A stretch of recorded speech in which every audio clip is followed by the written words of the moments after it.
E pessoal, boa noite para vocês. Vamos com a nossa aula aqui. A aula passada a gente passou um vídeo para vocês poderem assistir. A gente viu a Magna Carta. Muito importante esse vídeo, a Magna Carta, porque ela nos dá muito um parâmetro, né, europeu, né, de direito humano, a nobreza brigando contra a realeza, contra os absolutismos. A gente já começa a perceber alguma coisa surgindo por ali para poder organizar esse fato, tá bom? E assim então, nós vamos então dar nosso pontapé. Hoje nós vamos falar um pouco de iluminismo e a primeira dimensão dos direitos humanos, tá? Beleza, pessoal? Essas imagens que vocês estão vendo aí é o parlamento, tá? Esse aqui é um parlamento, deixa eu marcar aqui. Esse aqui é o parlamento que reuniu a corte lá, né, em Versalhes, no qual os homens passam a brigar.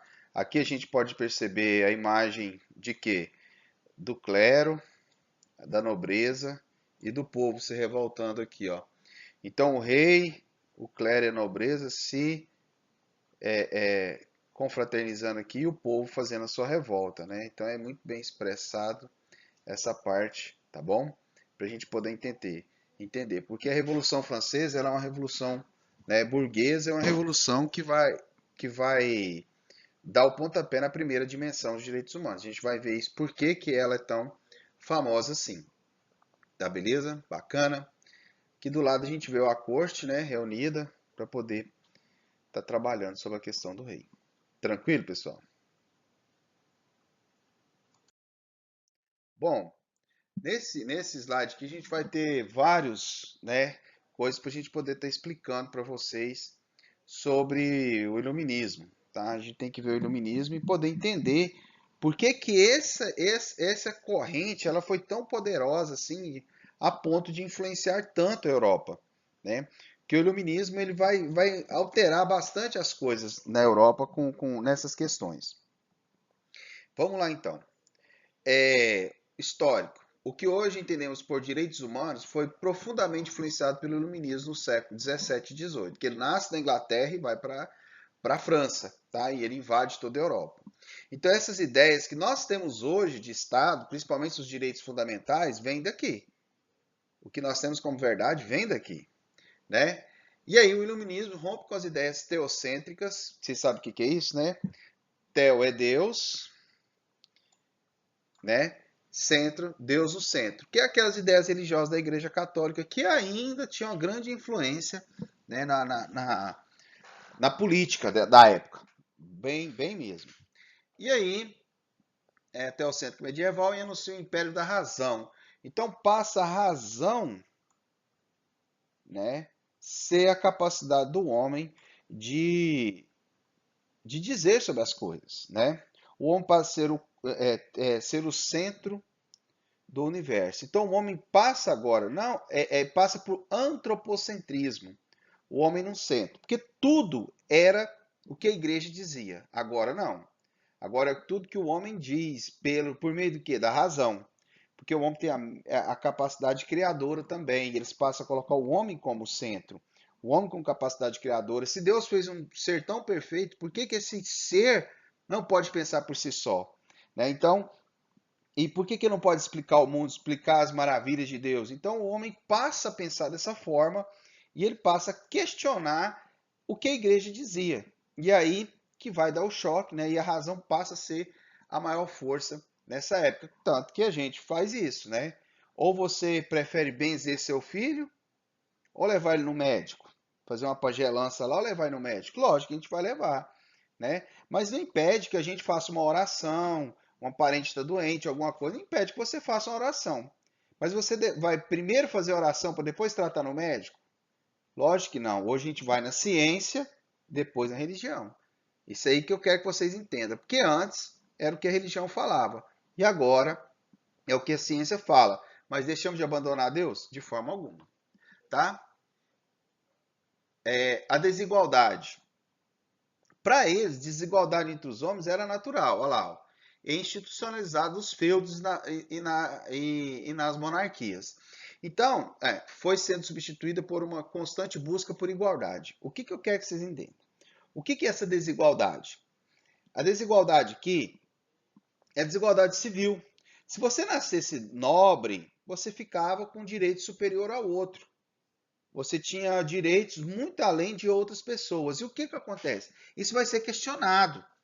Os iluministas vão questionar isso, porque o homem, todos nascem iguais. E quando ele nasce, ele é posto a ferros. Isso é a frase de Voltaire, um filósofo iluminista. O que significa? Eu nasço igual, mas quando eu nasço, o mundo me coloca a ferros, me prende em uma condição de servo ou de outras coisas, e de um sistema no qual ele me tolhe de crescer individualmente. Então já vem batendo de frente com aquelas ideias, né? Os elementos básicos do iluminismo: racionalismo, que é a razão, o império da razão, né? Razão, única guia para o conhecimento. A liberdade política, o homem passa a discutir política porque antigamente era o rei.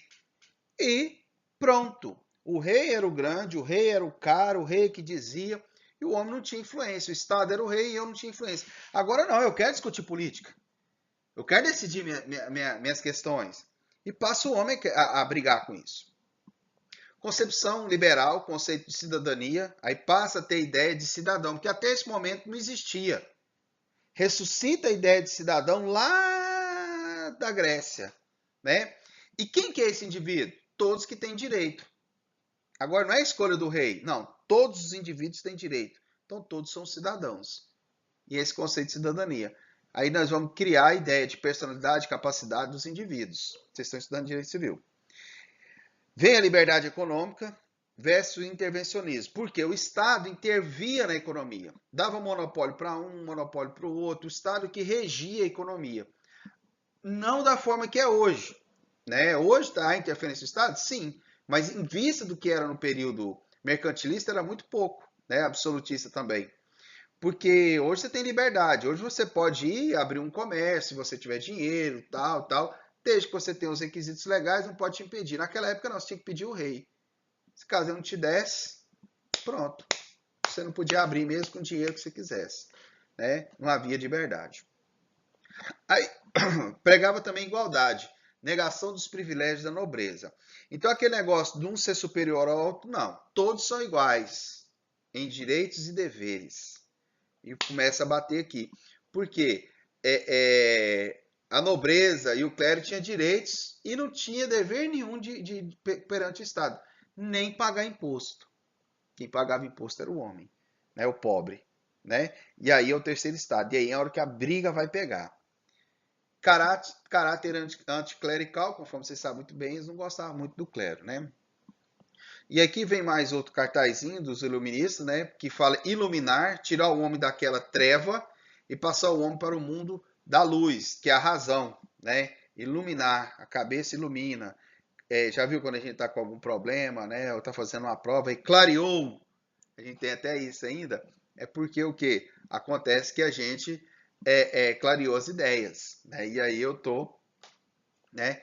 A minha razão floresceu. Então a razão é essa luz, vem dessa época, né? Valoriza a razão, valoriza a ciência, crença nas leis naturais, né? E começa essas leis como Newton, né? Como o livre mercado, aí começa essas teorias de leis naturais, direitos naturais, então começa a surgir toda essa discussão toda nessa época. Crítica do absolutismo, crítico do despotismo esclarecido, crítico da Igreja Católica, defendia a liberdade. Então essa era a ideia da época. Desculpa aí, pessoal. Nós temos um filósofo aqui, logo ali em cima, que tem uma frase extremamente interessante. Logicamente, ela foi colocada de forma cômica aqui, mas é uma frase que eu acho muito bom. O que ela remonta a você? Olha lá. Posso não concordar com uma palavra que dizeis, né? Que dizes, né? Mas defenderei até a morte seu direito de dizê-lo. Aí depois ele vai, seu idiota, né? Pensa, né? Então, posso não concordar com uma palavra que você disse, mas eu morro por defender que você tem o direito de falar. O que você acha que é isso, pessoal? O que vem na sua cabeça quando fala isso? Isso é uma frase extremamente forte do iluminismo. O que é? Sua liberdade de expressão. Sua liberdade de dizer, que naquela época não existia. Era o que a igreja dizia, era o que o rei dizia e você tinha que ficar calado. Agora não. Eu tenho o direito de expressar, eu sou um homem movido pela razão, eu sou um homem movido pela ciência, então eu posso dizer. Eu posso me expressar politicamente, eu posso me expressar economicamente, eu posso me expressar como homem. E aí começa a briga pra caramba nessa época. Vamos lá então, que a gente já vai entrar no nosso assunto ali. Bom, e aí nós vamos ter as dimensões de direitos humanos. Né? Nós vamos ter a nossa primeira dimensão. Qual que é a primeira dimensão? Os direitos civis e políticos. Porque com o iluminismo vai haver a Revolução Francesa. Vai tirar o rei do poder, vai criar uma Constituição para a França, e essa Constituição vai criar os direitos do homem e do cidadão. Viu a palavra cidadania? E essa Constituição vai, então, criar esses direitos, que vai espalhar pelo mundo, né? E que a gente vai até conversar nele mais aqui embaixo. O que aconteceu? Os direitos civis são direitos fundamentais à vida. Isso aí vai estar na Constituição Francesa, vai estar na Constituição Americana, tá? Vai estar nas revoluções inglesas, é tudo isso. A liberdade, a propriedade, a igualdade perante a lei. Eles se desdobram na garantia de ir e vir, de escolher o trabalho, de manifestar o pensamento e organizar-se e ter-se respeitada a inviolabilidade do lar e da correspondência, e não ser preso a não ser pela autoridade competente e de acordo com as leis, de não ser condenado sem o devido processo legal. Então, esses são os direitos civis. São vários aqui que está aqui dentro. São vários que nós prezamos muito, que não existia. Né? Com a Revolução Francesa, com a Constituição Francesa, eles vão dar esse direito. Isso vai ser replicado até anteriormente pelos Estados Unidos e até anteriormente pela Inglaterra. Só que com a Revolução Francesa, essas ideias vão espalhar pela Europa. Ó, os direitos civis são direitos fundamentais à vida, fundamental à liberdade, fundamental à propriedade e à igualdade perante a lei. Isso é fundamental, isso é básico que o indivíduo deve ter. Eles se desdobram na garantia de ir e vir. Então eu posso ir e vir, eu tenho todo o direito de fazer isso aqui. De escolher o trabalho, onde eu devo trabalhar. Antigamente você não escolhia, você nascia ali e ficava naquele serviço. Agora não, eu posso escolher onde eu trabalho. Né? Vocês estão aí fazendo o quê? Direito para arrumar um trabalho. Às vezes eu quero ser policial, como muitos aí faz, né? Os homens mais ou menos aí na sala, né? Mas aí alguns querem ser juiz, algum quer ser advogado, algum quer um concurso. Você está procurando, escolhendo. Você não chegou no mundo e foi posto a ferro, como Voltaire falou, obrigado a ser um camponês. Não, você pode buscar a sua felicidade, né? Manifestar o pensamento, das críticas a gente tem, de organizar-se e de respeitar a inviolabilidade do lar e da correspondência. São os direitos o quê? De privacidade. É um direito extremamente importante, que ninguém gosta da sua privacidade violada. Ninguém. Todo mundo gosta das suas coisas. Você tem direito à sua privacidade, direito a ter suas coisas. Isso é importantíssimo. Muito legal isso aí. E a não ser preso, a não ser pela autoridade competente. Então ninguém pode te prender. Quem pode prender? Autoridade competente. Certo? Quem que é a autoridade competente? Polícia Militar, Polícia Civil. Né? E de acordo com a lei. Também não pode prender de qualquer jeito. Você tem que ser acusado e ter um processo legal de tudo isso para você ser condenado, né, dentro desse processo, que antes não tinha. Os direitos políticos são o quê? Os direitos políticos se referem à participação do cidadão no governo da sociedade. Então eu tenho direito de participar do governo da sociedade. É que eu tenho obrigação ou é que tem... O que eu já tenho isso garantido é só eu chegar lá e pegar. Não. Você tem o direito de participar. E nosso direito de participação requer eleição, requer um monte de situações para você fazer isso, tá bom? Mas você tem um direito, ninguém pode te tirar o direito de concorrer, tá? Seu exercício é limitado à parcela da população e consiste na capacidade de fazer demonstrações públicas, de organizar partidos, de votar e ser votado. Então eu tenho o direito de organizar um partido, eu tenho o direito de ser votado, eu tenho o direito de fazer reuniões partidárias, eu tenho o direito de discutir questões partidárias, e que o homem tem que fazer isso mesmo, não tem que ser avessa política, né? Então, e eu tenho direito a comícios, a ir buscar o voto, eu tenho direito de angariar essas ideias, aqueles que concernem a mim. Né? Então, nós vamos então para as concepções de direito de primeira dimensão. Né? Direito de primeira geração ou de primeira dimensão são direitos que concernem ao indivíduo, né? Direitos públicos, mas concernem a mim. Eu sou, né, detentor dele. Já de cara eu tenho ele. Declaração do século XVIII, as primeiras constituições dos Estados Unidos e da França. São os direitos do indivíduo frente ao Estado. O que são eles? Eu perante o Estado. O Estado, né, nessa hora que a gente entende bem. O Estado passa a ser preso às leis e o homem passa a ser livre. Eu faço qualquer coisa desde que eu infrinja a lei. E o Estado só pode me atingir com a lei. Então ele inverte essa questão e passa a ser dessa forma, né? Implica-se a abstenção do Estado, né? O Estado se abstém, lembra disso, afastando-o da esfera do indivíduo. Estes direitos, portanto, têm feição negativa ou liberdades negativas, né? Ou o Estado tem uma prestação negativa. Ele tem que o quê? Eu tenho que agir para que isso aconteça? Não. Ele tem que apenas reconhecer os direitos. Porque ele é o grande violador dos direitos civis e políticos. Então, o que ele faz? Eu apenas me abstenho e reconheço que o meu cidadão tem todos esses direitos, né? De me reger, e de ter liberdade, e de ter privacidade, direito à vida, e vai afora, né? São os direitos civis e políticos, liberdades públicas, né? Aí, então, no artigo da Constituição Federal de 88, artigo 5º, inciso 2, ou 3, 4, 15, 22, dentre outros. Presta atenção nisso, que eles adoram colocar esses incisos. E eu quero que vocês, hoje, né, que vocês estão vendo essa aula, vocês vão abrir o Vardmerk e vai ler. Eu vou estar aqui na live com vocês, tá? Eu vou estar aberto aqui e para tirar dúvida na hora da aula. Vocês podem ser pelo WhatsApp ou pode ser pelo Meet, pela própria plataforma aí. Eu vou estar aberto aqui olhando para vocês. E eu quero que vocês leiam essa parte e passem para mim. Primeira geração, passa porque é atividade, hein? Primeira geração de direitos humanos, revoluções burguesas. Nós vamos ter a Revolução Americana, as revoluções inglesas, né, que vai cortar a cabeça do rei e o parlamento vai tomar conta. Tá? Então o absolutismo acaba na Inglaterra. E a Revolução Francesa. Bacana?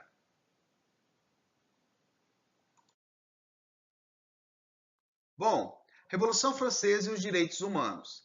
Declaração dos Direitos do Homem e Cidadão.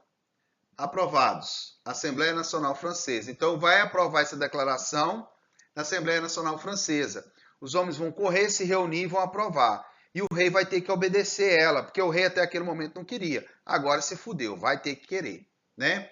Os documentos originais da ideia do ministro da Revolução Francesa e da independência dos Estados Unidos são a base da Declaração Universal de Direitos do Homem aprovada pela ONU, Organização das Nações Unidas, de 1948. Então, tudo aquilo que está lá na Revolução Francesa vai passar a ter também na Declaração Universal, que a gente vai ler ela todinha aqui, ó, nós aqui, beleza? A cidadania e direitos humanos, no contexto da história, relacionam-se com a evolução dos direitos civis e políticos e sociais. Aí vem o conceito de cidadania a partir do século XVIII. Amplia-se a esfera pública e os direitos do cidadão, que a gente vai ver em segunda dimensão. Direitos civis e políticos e sociais são esses direitos que a gente está conversando. A intensificação desses direitos provocou, ao mesmo tempo, uma contrapartida conservadora, né, a qual procurava conter as lutas travadas por direitos legítimos, né? Então, nós vamos ver isso aí. Mas é muito interessante, a gente tem que fazer uma análise dessa charge do lado. O que essa charge está dizendo para nós? Chora não, filho. Um dia seu pai vai ser muito rico e você vai poder ter todos os direitos humanos que quiser. Porque o que ele está falando? Né? Ele já está nos dizendo o que vai ser a segunda dimensão. Preste atenção nisso. Por quê? O que me adianta eu ter direitos civis e políticos se eu não tenho igualdade? Eu tenho liberdade. Eu tenho as liberdades públicas, eu tenho a liberdade de um monte de coisa. Conquistei muito isso, já foi um avanço. Mas eu ainda vivo na miséria. eu ainda estou pobre, né? E aí essa charge nos dá esse saborzinho do que vai rolar nos próximos aí, para a gente poder entender. Já vai nos dar esse docinho. Vocês estão começando a entender que a próxima aula nós vamos trabalhar sobre isso, a segunda dimensão dos direitos humanos, tá bom? Bom, geração de direitos humanos, nós vamos parar por aqui, pessoal. Isso aqui na próxima aula eu vou estar falando com vocês. A aula já tem 20 minutos, eu vou tentar ser mais breve, tá ok? E aí a gente vai entrar na segunda dimensão, que é essa aqui. Compreende direitos econômicos, sociais e culturais, que nós vamos falar na próxima aula. Bacana? Até mais, galera. Muito obrigado a vocês e até a próxima aula.